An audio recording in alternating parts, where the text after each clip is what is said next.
January in Gasper Cottage has seen some extraordinary sunrises.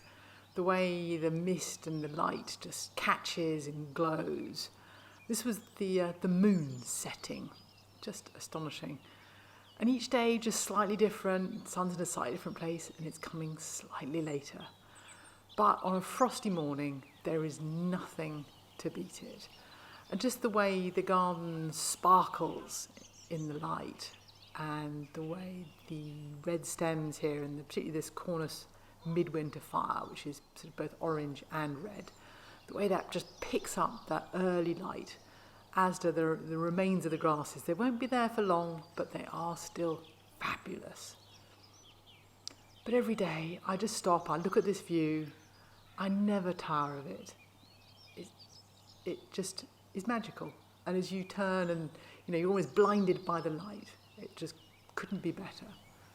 In the garden itself, there are still plenty of seed heads around, which on a frosty morning are sprinkled with icing sugar and diamonds. I think it's the only way to describe it. And as the light catches it, yes, everything melts, but the colours start to glow and the forms are exposed. And the way such simple things like, heather and then the dead grasses beyond.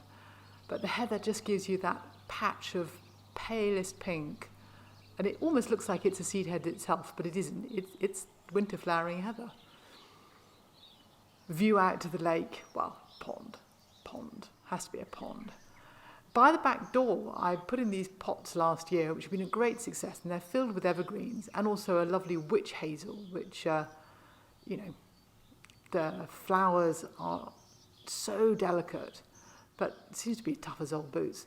On the other side, I have this Sankokoka, which is sort of a fairly dull lump of evergreen, but right now is filling the air with fragrance, which I really appreciate. My husband rather less so. But in January, frankly, you're really grateful when things are in flower and doing something. And it is the season for hellebores, obviously. And I have lots of hellebores in different places around the garden, just pushing their way up and opening themselves. It's also, of course, the season of the snowdrop. Now, I don't have a lot of snowdrops, but the ones I do have, I really, really love. They are such an unassuming flower and yet just beautiful.